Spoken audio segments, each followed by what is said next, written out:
Sarki. Bismillah. Amin Sarki.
Good to have you join us in the world of sport on 360 Sport on Trust TV. I am Adeni Ajishafe. Well, to let you have a feel of Kano Pillars displaying their football artistry there. Well, the news coming up for the first time right now is the fact that Kano Pillars, they have a new acting chairman that actually come from the Kano State government, as he announced Ibrahim Galadima, who is the chairman of Kano State Sports Commission, to be the acting chairman of that club. The same is Govt Boys right now. They have a new acting chairman there. Ibrahim Galadima is not new to Nigerian football. He has been at the helm of affairs of the Nigerian Football Association at that time, and now he is the Kano State chairman of Sports Commission and now acting chairman of that club after the state government separate with Yahaya Surajo, the former chairman of that club, looking at what he did against the assistant ref that he actually assaulted during the match between Kano Pillars and Dakar. That's the issue, and right now they have a new acting chairman. Joining me to talk sport from my immediate left-hand side is David Oku. Good to have you, David. Yeah, my pleasure to be on 360 Sports. Good morning. Good morning there. And from far left is Jide Odushola. Good to have you, Jide. Good morning. Okay, let's look at this situation concerning Kano Pillars. Yeah, they have a new man at the helm of affairs now. That's the acting chairman, who also double as the Kano State Sports Commission chairman in the person of Ibrahim Galadima. And a lot of people are like, wow, well, Galadima, he has the experience and everything it takes to run football business. Let's start from you, Jide. Yeah, it's a good move by the Kano State government to ask Galadima to come on board. Looking at his experience, being the former, like I said, former NFF, the NFF president, he had tremendous success with the NFF. And of course, he is the current chairman of the Kano State Sports Commission. So he has loads of experience national and international wise. And I'm sure it's going to do good for Kano Pillars, considering what Jabu did. He has tarnished the image of Kano Pillars, and Kano Pillars is one of the biggest clubs we have in Nigeria, and mostly widely supported by almost everybody. They have a very large base. They're almost like Real Madrid of Nigerian football. And for their chairman to have done that horrible and despicable act by punching assistant ref, chairman coming down from wherever he was sitting down to come to the pitch and assault a referee, it's uncalled for. It's a very, very silly act from Jabu, and I'm glad he suspended indefinitely, but in fact, he should be punished more than just suspension. Because it was. But at least with what the Kano State government has done now, removing him from being the chairman, at least that's number one. Yes, and he should be banned from football for life. To me, yes. See, we need to take proactive measures to curtail this, because if the chairman could do that, that means he has emboldened other officials and players in case to go to the field and assault referees. So we need to. So it's a good move by the Kano State government and LMC as well too. And we hope to see Galadima, try to rebrand the image of the Kano Pillars. Okay, David, with that situation concerning Kano Pillars, we know how they've struggled so far this season under Yahaya Surajo. Now he's no longer there. They have an acting chairman, a man who has experience. So let's see what he can do to rebrand, like Jide said, rebrand that team back to where they used to be. Yes, of course. The name is important in quotes, Kano Pillars. He just compared them to Real Madrid, and I share the same views. Same Sugida is a club of follow too, while following the Nigerian Professional Football League. They've struggled this season. Their image is tainted, not just because of the incident that happened, but because of previous incidents. When there is a suspended sentence for you, and this keeps happening. I'm happy some changes have been made. Like you have said, this man has got tremendous experience. Let's see how he stabilizes Kano Pillars. I think his first task is to keep, say, Masugida in the league, because Kano Pillars cannot afford to get relegated. No disrespect to other teams. So let's see what he does. Then the act from the previous chairman, highly condemnable. But I don't think, I don't share the sentiments that he should be banned totally for life. No, I think these are the periods where you need to do sensitization. He needs to do a little bit of act. That's look at it.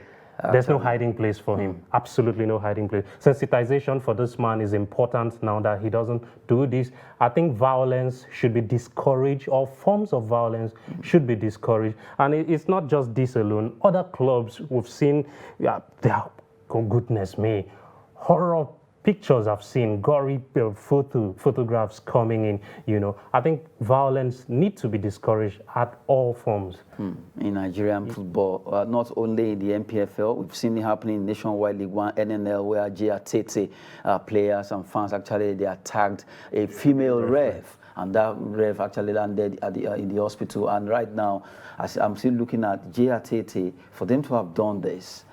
No, it's not so good at all for our football. No matter the scoreline, no matter what's at stake in a match, you should not put the life of the referees or the match officials at risk. They should be protected at all costs. Yes, they're human beings; they could make mistakes, but that agitated game, there was no reason for them to no matter what it is. Even if the referee has given an unfair call, whatsoever, you do not still have the right to go into the pitch and attack the referee.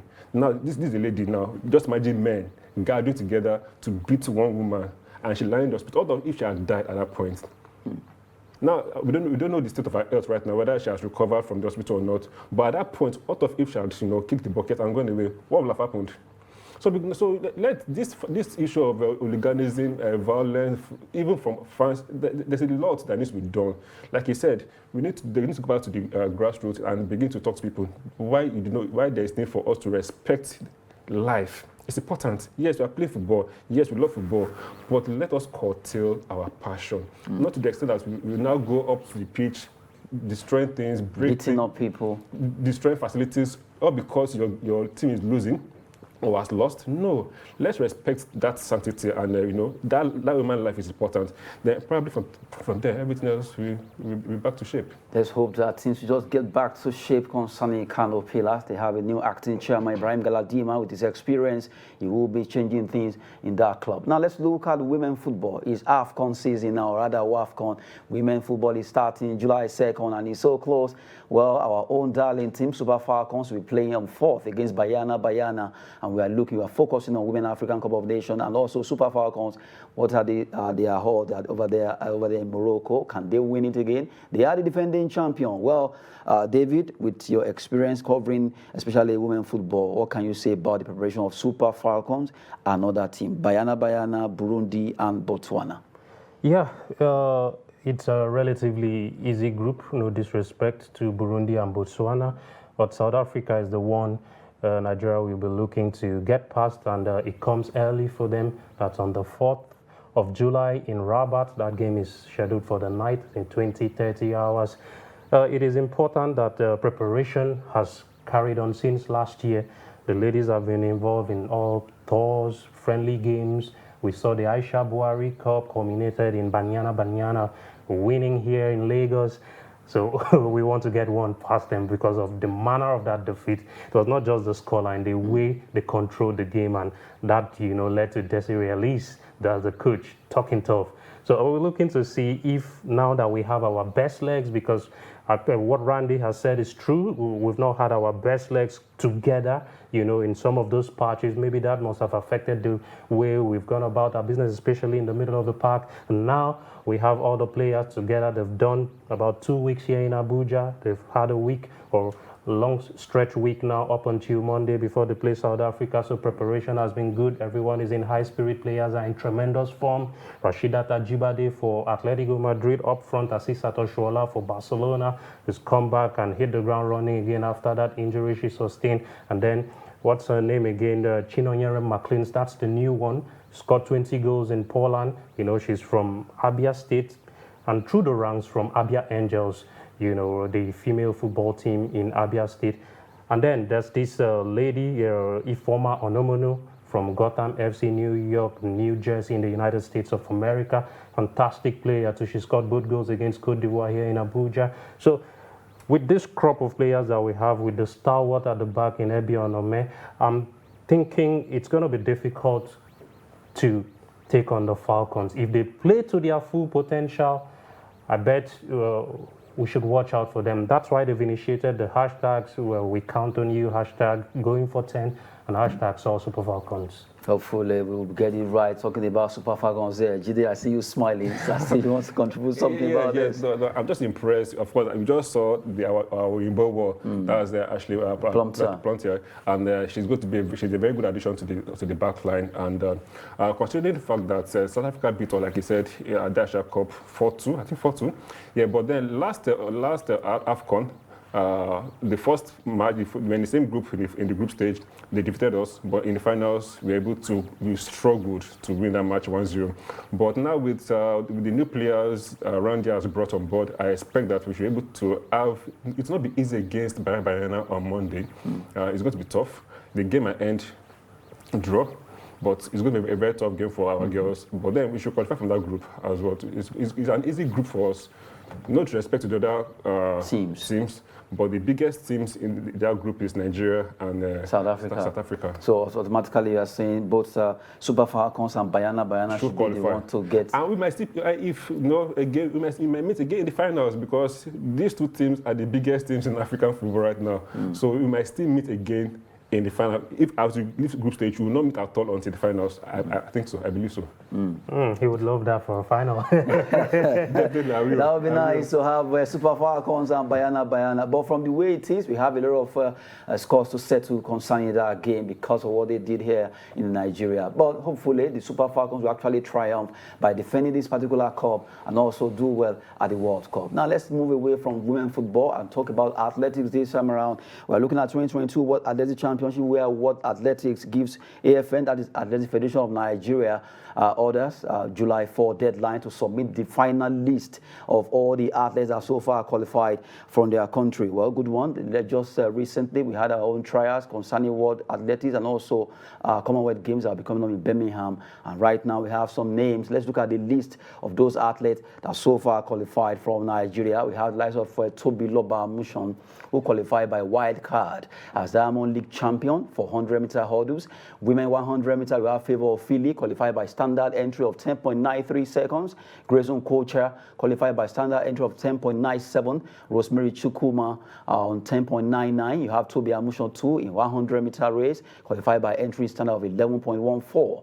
Men's shot put is Chukwebuka Nekwechi, who qualified by entry standard of 12.43. Isaac Odugbeson qualified by world ranking for the as 43rd in the world, and Dotsun Ogundeji qualified by world ranking of being 85th in the world. 100 meters for men, Udodi Wuzurike qualified by entry standard 10.03, while in 200-meter men, Udodi Wuzurike also was able to make it, qualified by entry standard 10.03, although Divine Oduduru qualified, but he actually withdraw from the participating in that competition. But from the way it is now, Athletic Federation of Nigeria needs to release the remaining list, the finalists, and all the other countries that will be participating. They are expecting over 1,900 athletes to participate at the World Athletic Championship in Oregon, USA. Good one. At least we have some Nigerian athletes who are now ready for this competition. Yeah, a fine one for us, and I've seen their numbers there. I think they need to improve on those numbers. You know, competitions bring euphoria, and they can bring out the very best in you, so they just need to go there. Some of these have got experience already at this stage, so I don't expect them to fumble. I expect them to do well. And coupled with the fact that our 4x100 meters ladies, they won't be participating because of Blessing Kagbare's doping violations. Sadly, that is just the sad part of the whole thing. But then the good thing is that I still love the fact that my girl is there, Favor Philly. She's the brightest star to me in that a youngster, rising star, who is, you know, of course, she's poised for greatness. She's a very, very small girl, but trust me, in the next few years, watch out for Favor Philly. Blazing that trail. Yeah, she might win the gold in about. I'm not giving too much hopes on her, but she would do very, very well. And now let's look at, so far this season, you've looked at all Nigerian athletes. Toby Amushon seems to have been the one that yes. She has really won so many races this year, 100 meter in France, in Finland, and all the places, even in Africa and Mauritius. Yeah, she's been doing fantastically well too. She's very, very good, and let's see what she pops up in US. But then, yes, I believe she will also do well too. But my bet is still on Favor Philly. I don't know why I like that girl. Okay, let's see if your Favor Philly will actually. No, just because, you know, she's young. Yeah, she's a young guest, and what she was able to do in the just very few years of her coming on stage is impressive. So you can imagine when she gathers experiences over the years, what she will be in the next future. She'll be the one that everybody look out for. Okay, we just have to look at Favor Philly and others. But I'm looking at Udodin Wozurike. Well, if he can be able to give a good run, at least give the Jamaicans a good run for their money. Tough call. We know Jamaicans are always very good when it comes to a tough one there. USA, Jamaica, very fantastic countries when it comes to athletics. But Nigeria, we are not pushovers. Who knows? Maybe Wozurike might just shock them, just like the Kenyan man. They are also Akanisi Bini of South Africa. They are looking at Nigerian contingent that will be competing at the World Athletic Championship in Oregon, USA. More of them will be coming up because July 4th has been the deadline date that what athletes have actually set for them to release all the finalists coming from all the federations across the world. There now, let's go international by looking at football transfer here and there. Nigerian international Moses Simon, right now from the news coming out, is set to join French club where he plays for Nantes, but now he'll be moving to OGC Nice. I mean, interest for Leeds United. News came out that Leeds United are really interested in Moses Simon for him scoring 6 goals for Nantes just at the end of the season. But right now, the man has decided to pitch tent still in France. I'm sure he's enjoying some French cuisine or thereabout. Yeah, of course. Yeah, of course. You know, it's easy to say move from here to here, but you need to consider a lot of things. And a man like Moses, who's fully settled, recall he was in Spain, back in Levante, and had to move to France. He's done well for Nantes, you know, culminating in them winning the trophy, which he had there. And now, if Nice is knocking on the door, Nice is an upgrade from Nantes, yes, at this point in time. So I think he should take it. I'm not Moses, and I'm not saying he has decided to do that. But if Nice were knocking on the door, I think it's something he might consider. I've seen Nice and they are good proposition, especially when they come up against the big boys. They did well last season in Ligue 1. Okay, good one. Now let's look at this one with Jide. Lukaku ends his blue nightmare by rejoining Inter Milan on a 6.9 million per year loan deal. Finally, the man is back to where he used to get his groove. And now let's see if he'll be able to perform better. It seems at times some players actually click well in some league. I don't know what's happening. Lukaku didn't get his act well when he came back to Chelsea. I think English football is not designed, or rather, he is not designed for English football. I think we saw when it was Everton, then from there to Chelsea, Man U, back to Chelsea. He did not really peak yet. But when he got to Inter Milan, we saw him dragging with Ibrahimovic for the highest goal scorer last season, 2 seasons ago. So now it's good for him to go back to Inter Milan, where I think he's going to perform better. Where he's going to be able to, do what he does best. He's not the kind of player that struggles for balls. He wants the balls to be given to him. But in Chelsea, he has to struggle for balls. And of course, he was always missing his chances and everything. So I think he lost his confidence with Thomas Tuchel when they had that spat. That issue. Yeah, that interview and everything. But it's a good move for him to go back to Inter Milan. And I'm sure he's well loved. In fact, when he left for Chelsea, Inter fans were not happy about it. That despite all the love we gave you, despite everything we gave you, you still left us to go back to Chelsea. But I think they were setting back and tried to see how they can wrestle back the trophy from AC Milan. Okay, do they have a choice? They don't have a choice than to accept him back, a man who scored so much goals for them. Like 20 there about goals. Yeah, when they won the title with Ibrahimovic. I slightly, differ from him when he says English. Lukaku scored thunderous of goals. I think he did well with Everton. Full of goals. It was his performance with Everton that got Man U to come for him. Yeah, but and when even Everton football, no, as at that time, mid-table club with. At Man United, he scored goals. Just that, when you score goals, what does the goals do for your team? Is what we ask. Are they important goals that can lift your team to get trophy or finish in second position? I think his goals led Man United finishing second. So it's not as if he's had a bad spell in England or how people put it or some of the media put it. I think he's a fairly devastating striker, which has played for a club at the time. Maybe the club is not competing for the major trophies. Well, let's just hope that he will get his groove back, as I said earlier, as he actually moved back to San Siro to join the Nerazzurris, as they are called. Now, let's take the last straw on the show, talking about Tottenham Sport. The Spurs are ready to finalize deal for Richarlison in 24 hours. Well, they're really knocking to get the Brazilian. Richarlison will join them from Everton after agreeing a deal for Clement Lenglet on loan from Barcelona. From the way it is right now, Tottenham Sport are really surprising everyone by going for Richarlison, and Richarlison, we know how good he is. Yeah, of course. It's a good move for Tottenham. Conte wants to build up his striking force, and we know how Richarlison that he has done well for his club, and it's good. It's a good move for him, and of course, Conte will bring out the best in this Brazilian. Yeah, I'm thinking it's a good move too. A step up, a step in the Champions League. Tottenham Hotspur cannot be compared to Manchester City, Chelsea, Liverpool, Arsenal, Manchester United, but they've done something which some do not have, like Man U and Arsenal are not in the Champions League, so they could use that to lay up players, and of course the aura Conte has, And I think Richarlison, he needs to up his game. He's done well for Everton. Lenglet. Lenglet, first signing, injuries left, right, and center has not really stabilized him. I don't see Lenglet as a very good defender anyway. So I've never really seen him as an average defender, just there, but not spectacular. Not outstanding like that. I think he's a defender that uses more his awareness than how they put it in local parlance. He's not fantastic. He's not an headline defender. He's just there. I'm a defender as well. So that was just the initial gra that he used that Nigeria. You know how Puyo played. Good one there. What a way to end the 360 Sport this morning. Well, that's coming from David Oku, who has been with us. Good one to have you, David. Yeah, always a pleasure. Thanks for the opportunity. Good one, and Jide Olushola there. Thank you for having me. Good one there. We just hope that it will be well with most of these players. They move from one club to the other. That will be it on 360 Sports on Trust TV. I am Adeni Aji Shafe. Thanks for watching.